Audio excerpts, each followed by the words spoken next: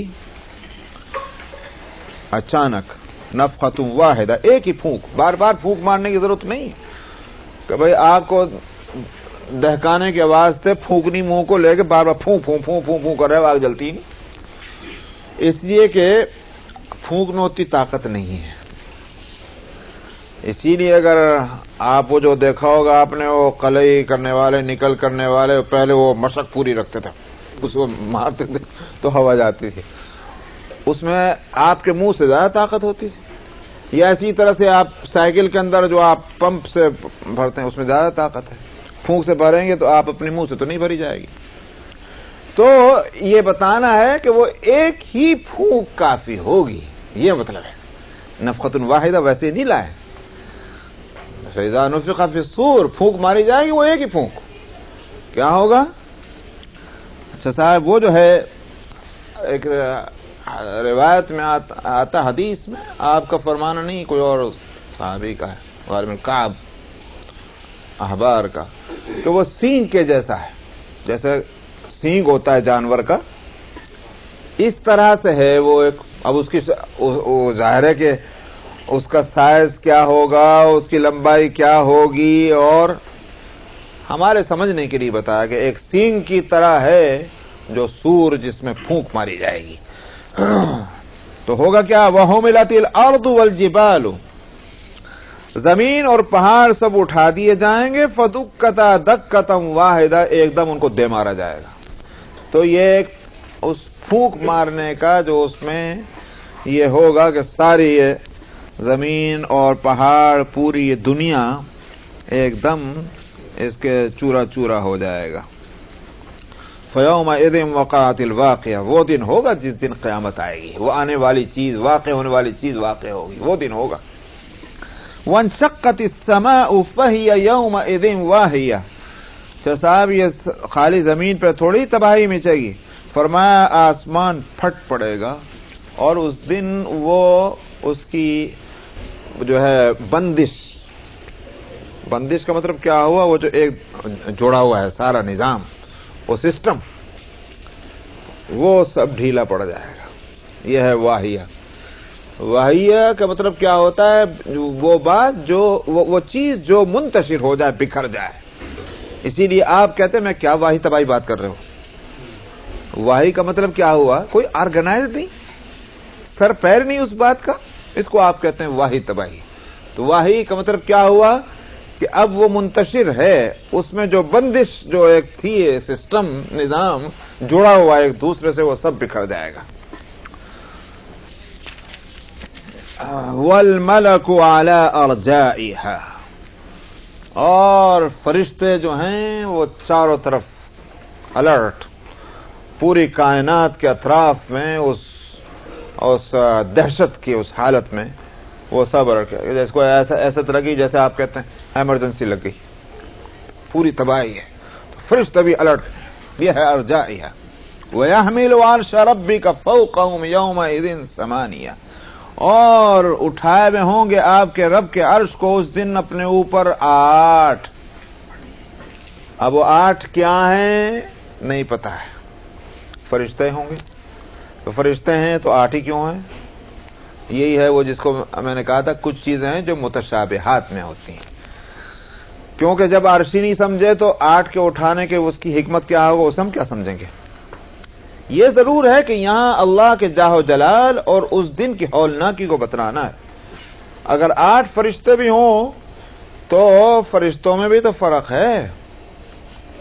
حضرت جبریل علیہ السلام کو رسول اللہ صلی اللہ علیہ وسلم نے یوں تو 12 دیکھا، مگر 1 سے زیادہ مرتبہ 2 یا 3 یا 4 دفعہ آپ نے ان کو اصلی حالت میں دیکھا۔ قرآن شریف میں بھی ذکر ہے کہ کیا ہے،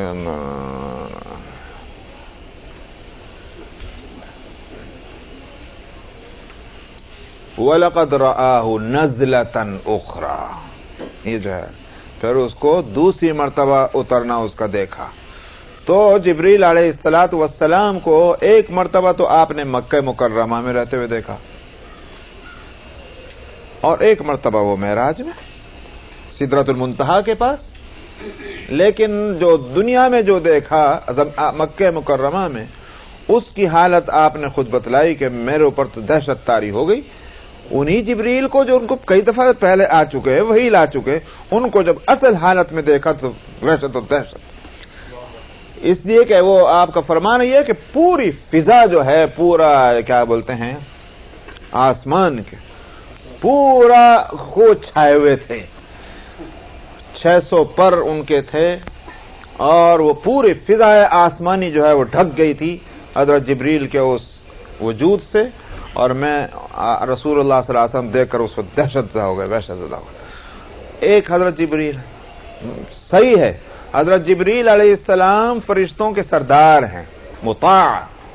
سورہ انشقاق میں مطاعن کا لفظ آیا، یعنی مطاع کا اس کو کہتے ہیں جس کا حکم مانا جائے، اطاعت کی جائے جس کی۔ تو سارے فرشتوں کے سردار جو ہیں حضرت جبریل ہے۔ لیکن جو بات سمجھ میں آتی وہ یہ کہ ایک حد ہے، اس حد کے اندر جو ہے حضرت جبریل علیہ السلام مطاع ہیں، اور باقی تمام فرشتے ان کے انڈر ہیں۔ لیکن اس حد سے اوپر حضرت جبریل بھی نہیں ہے۔ وہ سیریز معراج میں کہ جو ہے سدرۃ المنتہا جو ہے، اس سے آگے حضرت جبریل پھر آگے نہیں گئے۔ تو اس کا مطلب کیا ہوا کہ آگے پھر حضرت جبریل اس سے اوپر، اس کا مطلب یہ ہے کہ ظاہر ہے کہ جو بھی ہوگی صورت، وہ اس کی طاقت اور قوت اور وسعتوں کا کیا اندازہ کیا جا سکتا ہے۔ تو ان میں کہ اگر 8 اٹھا رہے ہوں اس عرش کو، ہم یہاں خاک سمجھیں گے کہ 8 کا مطلب کیا ہے؟ اگر 1 فرشتہ 2 فرشتے آئے اور آ کر کے حضرت لوط علیہ السلام کی 2 بستیوں کو اٹھا کر کے زمین سے انہوں نے بمائے انسانوں کا، بمائے ان کے گھروں کے الٹ دیا، تو ظاہر بات ہے کہ پھر ان 8 حاملان عرش جو ہیں ان کے بارے میں کوئی دنیا میں کچھ نہیں بتا سکتا۔ یومئذ تعرضون لا تخفى منکم خافیہ، اس دن تم پیش کیے جاؤ گے اور تم سے اس دن کوئی چیز چھپی نہ رہ جائے گی۔ چھپی نہ رہ جائے گی کا مطلب یہی نہیں ہے کہ ریکارڈ سامنے آ جائے گا، بلکہ یہ کہ وہاں اگر اس بات کو مان لیا جائے کہ وہاں ہر چیز ایک شکل اور صورت اختیار کرے گی، شکل و صورت اختیار کرنے کے بعد اب اس کے چھپنے کا سوال نہیں۔ مثلا یہ کہ اگر میں کسی کے تعلق سے میں نے کوئی پلاننگ کی ہے غلط، تو پلاننگ جو ہے اس کی کوئی شکل و صورت نہیں ہے یہاں دنیا میں، لیکن آخرت میں اس پلاننگ کی ایک شکل و صورت ہوگی۔ یہاں میری اس پلاننگ کو کوئی دوسرا نہیں دیکھ سکتا، یہاں تک کہ میں خود نہیں دیکھ پاتا۔ میں نے جو پلاننگ کی ہے میں اس کو خود نہیں دیکھ سکتا، دوسرا تو کیا دیکھے گا؟ آخرت میں دکھائی دے گا، وہ اس کی شکل بن جائے گی وہاں۔ تو تمام اعمال کا یہ ہوگا، اعمال وہاں جا کر کے اور اس دنیا میں پہنچ کر وہ چیز وہاں کے مناسب اس کو شکل دے دی جائے گی. یہ ہے. تو وطن بدل گیا، ایک جو ہے فارم اس کی چینج ہو جائے گی ہر چیز کی. تو اگر یہ ہو تو پھر چھپنے کا سوال ہے، ہر چیز سامنے آ گئی. فَأَمَّا مَنْ أُوتِيَ كِتَابَهُ بِيَمِينِهِ، پھر جس کو اس کی کتاب اس کے داہنے دے دی گئی، فَيَقُولُ هَاؤُمُ اقْرَءُوا كِتَابِيَهْ، اس کی خوشی کا کیا عالم ہوگا. صاحب کسی کو جناب والا ہو جائے کوئی گریجویٹ اور اس کو ڈگری مل جائے تو چھپا کے تھوڑی ہی اپنے لے آ کے رکھ دیتا، گھر والوں کو دکھاتا، دوستوں کو دکھاتا، جس سے تعلق ہے، جس کے بارے میں اس کو خیال ہے کہ دیکھ کر خوش ہوں گے، سبھی کو دکھاتا. دیکھو میاں ڈگری آ گئی، دیکھو میاں ڈگری آ گئی، مبارک مبارک. فَيَقُولُ هَاؤُمُ اقْرَءُوا كِتَابِيَهْ، جس کے دانے ہاتھ میں اس کی کتاب دی جائے گی وہ کہیں گے ارے میاں دیکھو اسے پڑھو میری کتاب، یہ ہے میرے. فَيَقُولُ هَاؤُمُ اقْرَءُوا كِتَابِيَهْ، دائیں ہاتھ. اور انی ظننت انی ملاق حسابیہ، یہ ایسے ہی نہیں کہ اندھے کی بانٹ تھی، کسی کو دائیں پکڑا دیا کسی کو بائیں پکڑا دیا، بلکہ دائیں انہی کو پکڑا ہے جو اس کے اہل تھے اور جنہوں نے محنتیں کر کے اپنے آپ کو اس کا اہل بنایا تھا. وہ کہے گا مجھے تو پہلے ہی سے خیال تھا کہ مجھے اپنا حساب دیکھنا ہے. تو جس کو یہ خیال ہوگا کہ میرا حساب ہوگا، کتاب ہوگا، تو وہ اس کا ہر دن ہر رات جو ہے وہ فکر سے گزری ہوگی، اس نے ہر قدم پھونک پھونک کے اٹھایا ہوگا، اس لیے کہ اس کو حساب اور کتاب کا فکر ہے. فَهُوَ فِي عِيشَةٍ إِنِّي ظَنَنْتُ أَنِّي مُلَاقٍ حساب، مجھے تو پہلے سے خیال تھا کہ میں اپنے حساب کو دیکھوں گا. اصل میں یہ لفظ ہے حسابی، یہ جو ہے یہ حسابیہ، یہ اصل میں صرف جو عرب میں وہاں کا دستور تھا اس کے لحاظ سے کسی چیز میں ایک طرح کا ان یوزول، جس کو آپ انگلش میں کہیں گے نا ایک ایکسائٹمنٹ کرنے کے واسطے، یعنی ایک متوجہ کرنے کے واسطے کوئی ایک حرف آخر میں بڑھا دیتے. معلوم ہوتا ہے کہ جو بات ہو رہی ہے وہ ایک معمولی نہیں ہے، تو ایک حرف آگے بڑھا دیا. یہ ایک دستور تھا عربوں میں. تو معلوم یہ ہوا کہ یہاں ضرورت بھی ہے، وہ تو وزن بھی ہے، ایک ہی وزن آ رہا ہے، حسابیہ، رازیہ، عالیہ، وزن بھی بن رہا ہے، لیکن یہ بھی ایک دستور تھا. اگر کہیں کوئی مصیبت کو بتلانا ہو، یہ کیا ہوا، سمجھ میں آیا؟ یہ کوئی لفظ تھوڑا ہی ہے، لیکن یہ اصل میں تو تکلیف کو کہنے کے بعد سے اس نے نکالی اور شدت تکلیف نے آ کر کو اس کو بڑھا دی، سمجھا، اس کی شدت کو بڑھا دیا. تو اسی طرح سے یہ ہوتا تھا عرب میں کہ آخر میں کوئی حرف بڑھ گیا جس سے معلوم ہوا کہ معاملہ جو ہے سنگین ہے، تو اس لحاظ سے یہاں حرف بڑھ رہے ہیں.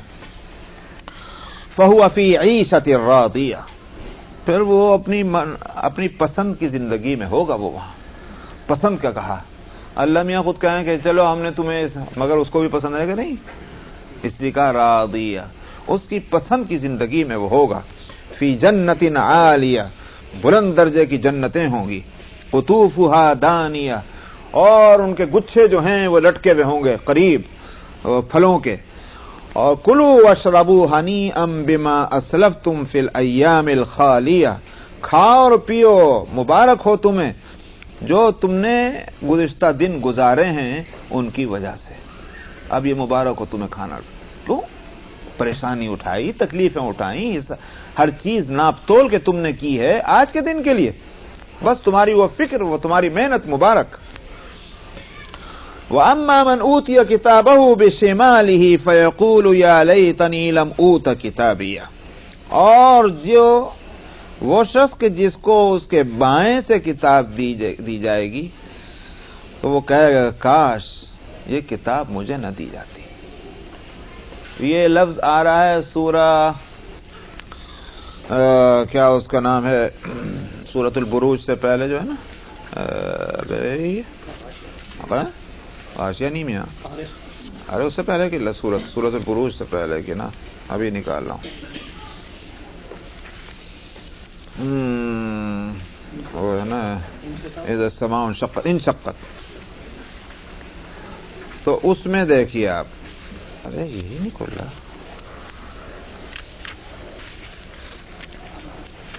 یہ یہاں آیت نمبر 10 میں ہے، وَأَمَّا مَنْ أُوتِيَ كِتَابَهُ وَرَاءَ ظَهْرِهِ صفحہ 697 میں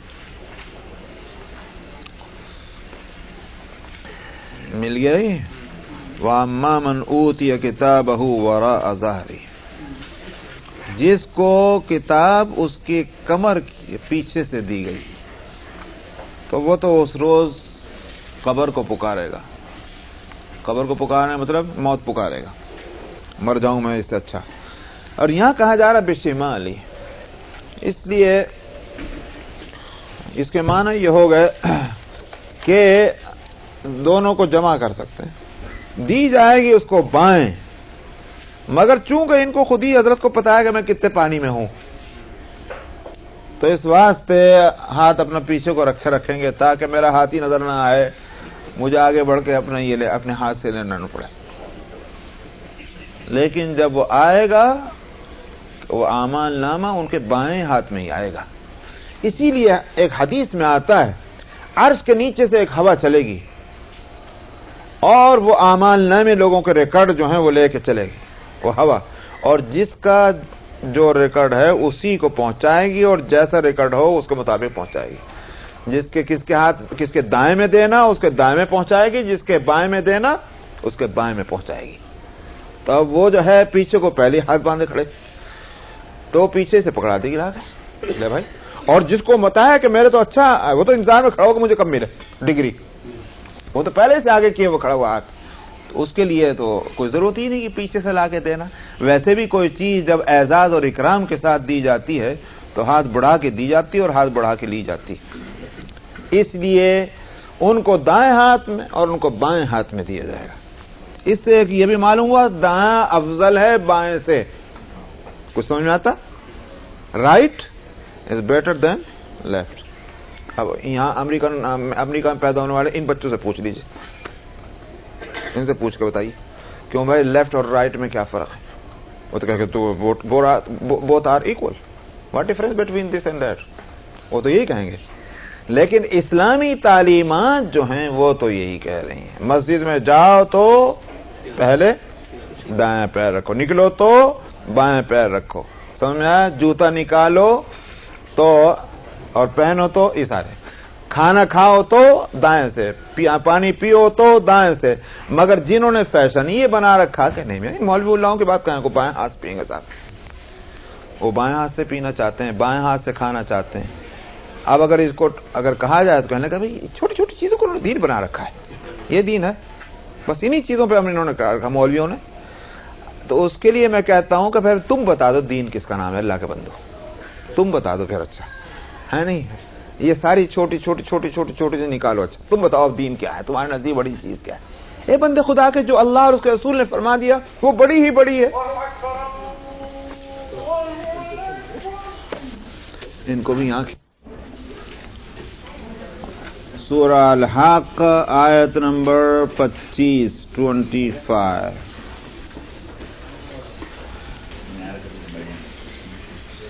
اعوذ باللہ من الشیطان الرجیم،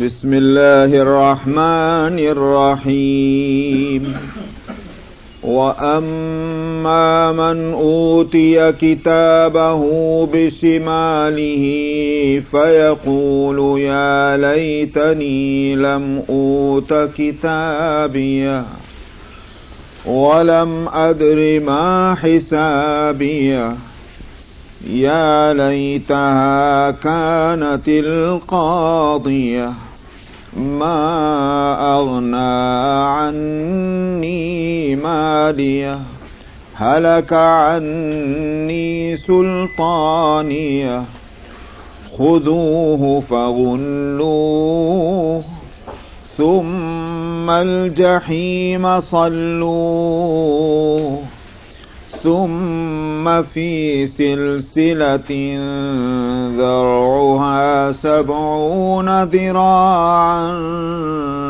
فاسلكوه إنه كان لا يؤمن بالله العظيم ولا يحض على طعام المسكين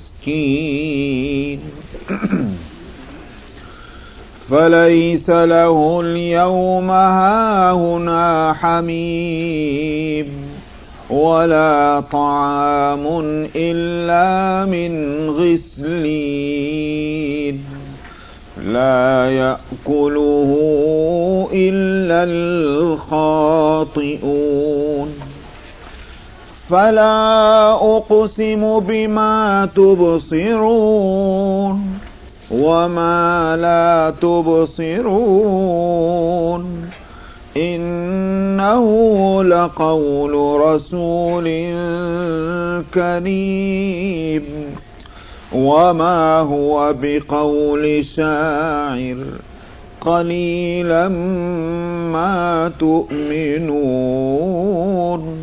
ولا بقول كاهن قليلا ما تذكرون تنزيل من رب العالمين ولو تقول علينا بعض الأقاويل لأخذنا منه باليمين ثم لقطعنا منه الوتين فما منكم من أحد عنه حاجزين وإنه لتذكرة للمتقين وإنا لنعلم أن منكم مكذبين وإنه لحسرة على الكافرين وإنه لحق اليقين فسبح باسم ربك العظيم صدق اللہ العظیم. آیت نمبر 19 سے ذکر تھا ان لوگوں کا جن کا اعمال نامہ اور ان کا ریکارڈ، ان کی کتاب ان کے دائیں ہاتھ میں دی جائے گی تو وہ بہت خوش ہو جائیں گے اور وہ کہیں گے کہ بھائی ہمیں تو پہلے ہی خیال تھا کہ ہمارا حساب و کتاب ہونا ہے، تو ہم فکر مند پہلے سے تھے، ہم اس کی بے فکری کے ساتھ ہم نے زندگی نہیں گزاری. یہاں سے ان کا ذکر ہے کہ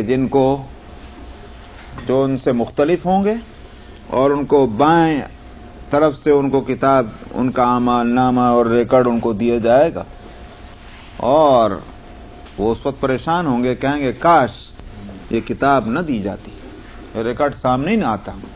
وَلَمْ أَدْرِ مَا حِسَابِيَ، اور میں نہ جان پاتا کہ کیا ہے میرا حساب، سامنے ہی نہ آتا میرا یہ حساب جو ہے. یا لیتہا کانت القاضیہ، کاش وہ موت جو آئی تھی وہ فیصلہ کن بن جاتی. مطلب یہ ہے کہ وہ موت ایسی آئی کہ پھر دوبارہ اٹھ کے ہم تو معلوم ہوا کہ موت جو تھی وہ ختم کرنے والی تھی نہیں، کاش وہ مجھے ختم ہی کر دیتی، میرا قصہ ختم ہو چکا ہوتا. تو موت جو ہے وہ کسی چیز کو معدوم نہیں کرتی، بلکہ دراصل شخصیت اور پرسنالٹی جو ہے اس کا وطن چینج کرتی ہے. کیا سمجھا آپ؟ اس کا ملک بدل جاتا ہے، دار دنیا سے دار آخرت، بس اتنا ہی ہے پرسنالٹی. اب ظاہر ہے آپ ہندوستان سے چلتے ہیں، بہت سے کپڑے جو نے کہا بھائی یہاں موسم جو ہے ویسا ہے، امریکہ میں جا رہے ہیں وہاں سردی ہو رہی، گرمی کے کپڑے وہاں چھوڑ دیے، سردی کے کپڑے لے کے آ رہے ہیں. تو آپ کی شخصیت تھوڑی بدل گئی، آپ کی پرسنالٹی تو نہیں بدلی، وہ تو ہے باقی۔ تو یہ بدن ہمارا جو ہے یہ تو دراصل ایک یوں کہیے کہ سواری ہے، لباس ہے ہماری شخصیت اور پرسنالٹی کے واسطے، وہ ختم نہیں ہوتی، وہ باقی رہتی، موت آ کر ختم نہیں کرتی۔ پرسنالٹی کبھی بھی ختم نہیں ہوگی، شخصیت پر کبھی بھی جو ہے فنا نہیں آئے گی۔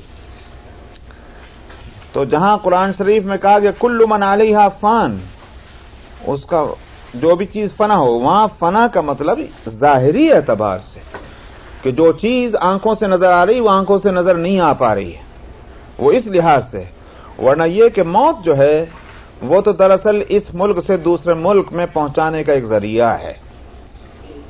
وہ اس وقت پکار کے کہے گا کاش وہ موت میرا قصہ ختم کر چکی ہوتی، یا لیتھا کانت القاضیہ ما اغنا عنی مالیہ، مال میرے ذرا کام نہ آیا، جس مال کے پیچھے میں نے حلال اور حرام کی تمیز کھوئی تھی، میں نے رشتے اور ناتوں کا لحاظ نہیں کیا تھا، سمجھ میں آیا، اور ظلم اور انصاف سب کو جو ہے ایک ہی جھولے میں ڈال رکھا تھا، جس مال کی خاطر آج وہ مال میرا کام ہی نہ آیا۔ ہلاک عنی سلطانیہ، مال کا تو یہ اثر ہوا، رہ گیا وہ اقتدار اور چودراہٹ، وہ بھی برباد ہو گئی۔ آج کوئی مجھے سلام کرتے تھے، آداب صاحب گڈ مارننگ، دنیا میں تو یہ ہو رہا تھا، ارے میں یہاں تو کوئی مجھے پوچھتا ہی نہیں، گھاس بھی نہیں ڈال رہا، میرا سارا اقتدار جو ہے،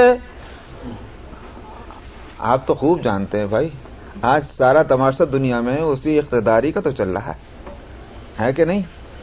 اس اقتدار کے واسطے ہزاروں نہیں ملینز جو ہیں لوگ جو ہیں تحقیق کیے جاتے ہیں، سمجھ میں آیا؟ بڑے بڑے بم جو ہیں وہ چھوڑ دیے جاتے ہیں، اور بیچارے جو ہیں وہ بے قصور، صرف اقتدار کی ایک جنگ ہے جس کے لیے تاریخ انسانی میں کیا کیا ظلم نہیں ہوئے، لیکن وہاں کہے گا ہلاک عنی سلطانیہ، اجی وہ تو میرا اقتدار چودراہٹ تو ساری برباد ہو گئی، یہاں کوئی پوچھتا نہیں مجھے، کوئی کام نہیں آ رہا ہے۔ دنیا میں دو ہی چیزیں ہیں جس کو سب سے بڑی چیز سمجھا جاتا ہے، یا مال ہو یا پوزیشن ہو۔ اسی واسطے میں کہا کرتا ہوں دونوں کا چولی دامن کا ساتھ ہے، کسی کو پوزیشن مل گئی وہ مال سمیٹنے کی کوشش کرتا ہے، کسی کو مال مل گیا وہ پوزیشن لینا چاہتا ہے، ایسا دونوں کا ساتھ۔ ایک مل جائے تو دوسرے قناعت نہیں ہوتی، ارے مالک مل گیا چھوڑو بھائی چھوڑ، سمجھ میں یہ نہیں ہوتا۔ تو یہ نہیں بلکہ دونوں کا ساتھ ہے ہر جگہ، انہی دونوں چیزوں کو ماں کہے گا ما اغنا عنی مالیہ، مال تو میرا کام نہ آیا، ہلاک عنی سلطانیہ، میری چودراہٹ اور بڑائی جو تھی وہ سب برباد ہو گئی، کیا رہ گیا اب یہاں؟ خذوہ فغلوہ، وہاں سے آواز ہوگی اللہ کی طرف سے پکڑو اس کو، باندھ ڈالو اس کو۔ فغلو، غلہ یغلو کے معنی باندھنا، جس کو جکڑ بند کرنا کہتے ہیں، وہ ہے جکڑ بند کر دو اس کو۔ ثم الجحیم صلو، پھر اس کو جہنم میں جھونک دو۔ ایک تو ہے ڈالنا اور ایک ہوتا ہے جھونکنا، دونوں میں فرق معلوم ہے؟ ابھی آپ بڑبوجے کی بات کر رہے تھے، اس کی جو ہے چولہے میں کیسے ڈالتے ہیں، ہاتھ میں رکھ کے تھوڑی لے جا کے ڈالتے ہیں اس میں ایندھن، وہ تو یوں پکڑ کے ایسے مارتے ہیں، یہ ہوتا ہے جھونکنا۔ تو ایندھن ویسے لے جا کر ہاتھ سے رکھ دیجئے، وہ تو ڈالنا ہوا، لیکن ویسے دور سے پھینکیے وہ جھونکنا کہلاتا ہے۔ تو جہنم میں ان کو جھونک دو، یہ ہوا حاصل۔ ثم الجحیم صلو ثم فی سلسلۃ ذرعها 70 ذراعا فاسلکوہ، پھر ایک زنجیر میں جس کی لمبائی 70 گز ہو، ان کو پرو دو۔ پرونا آپ سمجھتے ہیں کس کو؟ پرو دو، نہیں، پرونا کا لفظ جو ہوتا ہے وہ ہوگا تو ویسے ہی باندھنا، لیکن فسلکوہ کا لفظ لائے ہیں، باندھنا نہیں ہے، باندھنا تو اوپر آ چکا غلو، یہاں فسلکوہ کا لفظ جو بولا گیا ہے وہ آتا ہے پرونے کا مطلب کیا ہوا؟ زنجیر، یہ چین اندر سے نکل جائے، یہ ہے اسلوک، سمجھ میں آیا؟ جس طرح آپ تسبیح کو بناتے ہیں دانے کے اندر سے دھاگا، یہ سلک یہی کہلاتی۔ فسلکوہ، زنجیر پرو دو اس کے اندر، اور وہ بھی 70 ذراعاً، اب 70 ذراعن جو ہے اس کے کیا حقیقت ہوگی؟ 70 گز نہیں معلوم. اول تو چین کیا ہوگی وہ پتہ نہیں، زنجیر کہیں کی ہوگی، آگ کی ہوگی، لوہے کی ہوگی، کہیں کی ہوگی، کس کو مانوں؟ پھر 70 گز کی اس حقیقت کو اللہ جانتے ہیں. جیسے سورہ کون سی سورہ چل رہی ہے؟ سورہ الحاقہ. آگے آئے گی سورہ المدثر، اس میں آئے گا فرشتوں کی تعداد 19 19 اور وہاں قرآن نے کہہ دیا کہ یہ ہمارا 19 کہنا جو ہے لوگوں کے واسطے فتنہ بن گیا ہے. 19 فرشتے تو وہاں میں بتاؤں گا کیا کس طرح فتنہ بنا تھا. لیکن ظاہر ہے کہ 19 فرشتوں کی بات اللہ نے جو فرمائی ہے، کیا ہم اس کی حقیقت کو دنیا میں سمجھ سکیں گے؟ اسی طرح سے یہ 70 کا عدد ہے، ہم نہیں سمجھتے. ہو سکتا ہے کہ 70 ہی ہو، 70.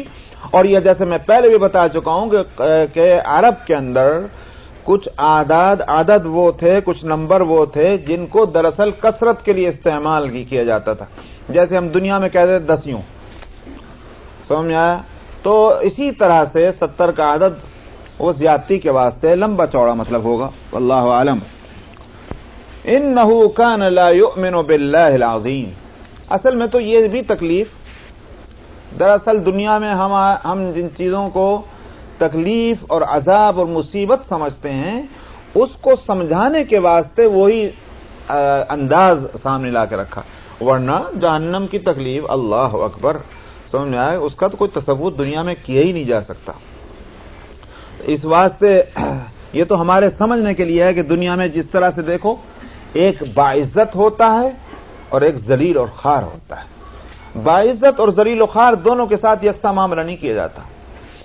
جن لوگوں نے دنیا میں ایمان اور عمل صالح کے اہتمام کیا ہے وہ، اور اسی طرح سے جن لوگوں نے خرمستیاں کی، دونوں ایک ہی حالت میں تو نہیں رکھے جا سکتے.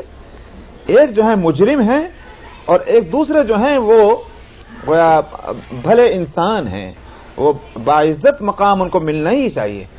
اس فرق کو بتلانے کے واسطے یہ ساری تفصیل لائی گئی ہے کہ ان ذلیلوں مجرموں کے ساتھ بالکل وہی برتاؤ کیا جائے گا دنیا میں جیسے مجرموں کے ساتھ کیا جاتا ہے. وہ ہے تکلیفیں تو وہاں کی، یہاں سے کوئی تصور ہی نہیں کر سکتا. انه كان لا يؤمن بالله العظیم. یہ شخص اللہ بلند درجہ، بلند مرتبہ اللہ پر بھی یقین نہیں رکھتا تھا، العظیم. ولا يحض على طعام المسکین، اور مسکینوں کو کھانا کھلانے پر آمادہ نہیں کرتا تھا. یعنی ایمان نہیں، اخلاق نہیں. کیونکہ اخلاق کی نہایت ہی وہ پستی کی بات یہ ہے کہ آدمی پیسہ اور دمڑی جو ہے اس کے نزدیک سب کچھ بن جائے. پھر وہ محبت جو ہے مال کی وہ اتنی آگے چلی جائے کہ اپنا مال تو کیا خرچ کرے گا، دوسرے کو بھی خرچ کرتے ہوئے دکھتا ہے، اس کا دل دکھتا ہے، ان کو بھی روکتا ہے. کہیں کہ میں بے وقوف بن رہا ہے میاں، آپ تمہارا مال کیوں اٹھا رہے ہو؟ تو دوسروں کو بھی روکتا ہے. اس کا مطلب کیا ہوا کہ یہ اس کے اخلاق بے حد پست ہو گئے ہیں. ضرورت مند ضرورت میں تڑپ رہے ہیں اور مال والا مال لے کے بیٹھا ہوا اور اس کی پیٹھ ٹھونک رہا ہے کہ ہاں لے کے بیٹھا رہے. یہ اخلاق کی پستی نہیں تو اور کیا ہے؟ سمجھ آیا؟ بھوکا جو انسان ہے وہ بھوک سے بیٹھا ہوا ہے اور مال والا مال لے کے بیٹھا ہوا ہے، اس کی پیٹھ ٹھونک رہا ہے کہ ٹھیک پر. انہوں نے کہا تیرے باپ کا یہاں کہہ کہ بھاگ مت. ارے بھائی دینے والے تو اللہ ہیں، اللہ نے تم کو دیا اور اس کو اس وقت نہیں دیا. کیا پتا ہے اللہ میاں تم سے لے کر کل کو اس کو پورا دے دے. وہی تو قرآن آ چکا نہیں آ چکا سورہ کہف کے اندر. سورہ کہف میں واقعہ مثال نقل کی گئی وہاں. وَاضْرِبْ لَهُمْ مَثَلَ الرَّجُلَيْنِ جَعَلْنَا لِأَحَدِهِمَا جَنَّتَيْنِ مِنْ أَعْنَابٍ وَحَفَفْنَاهُمَا بِنَخْلٍ وَجَعَلْنَا بَيْنَهُمَا زَرْعًا. قرآن شریف کا تو کمال یہ ہے کہ ایسی بہترین تصویر کھینچتا ہے کسی بھی چیز کی کہ آدمی واقعی بالکل کھو جائے، وہیں پہنچ جائے. فرمایا کہ مثال بیان کیجئے ان کے واسطے، ان سے دو آدمی ہوگی. ہم نے ان میں سے ایک کے لیے 2 باغ بنائے تھے، کھجوروں کے باغ، وہ اس کے انگوروں کے باغ تھے، اور کنارے کنارے اس کے جو ہیں جو باڑ کہتے ہیں نا، ہے نا کیا اس کو جو باغات کے کنارے پر، ہاں تو فینس تو بہت اعلیٰ درجے کا لفظ ہے بھائی، باڑ جو لگاتے ہیں وہ کہیں کہ کھجوروں کی درختوں کی. وَحَفَفْنَاهُمَا بِنَخْلٍ، وجعلنا بینہما زرعا، اور دو باغوں کے بیچ میں کھیت ہیں. کلتا الجنتین آتت اکلہا، دونوں باغ خوب پھل دے رہے ہیں. ولم یظلم منہما کلتا الجنتین آتت اکلہا ولم تظلم منہما شیئا، اور اس میں کوئی کمی نہیں آ رہی پھلوں کے دے جانے میں. صاحب فقال له صاحبه وهو يحاوره انا اکثر منك مالا واعز نفرا، اپنے دوسرے ساتھی سے کہتا ہے میاں کیا منہ اٹھا کے بات کرتے ہو، میرے پاس بہت مال ہے اور میرا دیکھو خاندان بھی کتنا بھرا بھرا ہے. تو اپنی بڑائیاں جتا رہا. دوسرا آدمی کہتا ہے اے بھائی اللہ کا شکر ادا کرو، باغ میں جاؤ تو اللہ کا نام لے کر جاؤ، اللہ بڑی قدرت والے ہیں، تو مجھے اس طرح مت سمجھو ذلیل، میں اس لیے کہ میرے پاس باغ نہیں تو باغ والے، کیا پتہ اللہ میاں مجھے دے دے اور تمہیں مال سے محروم کر دے.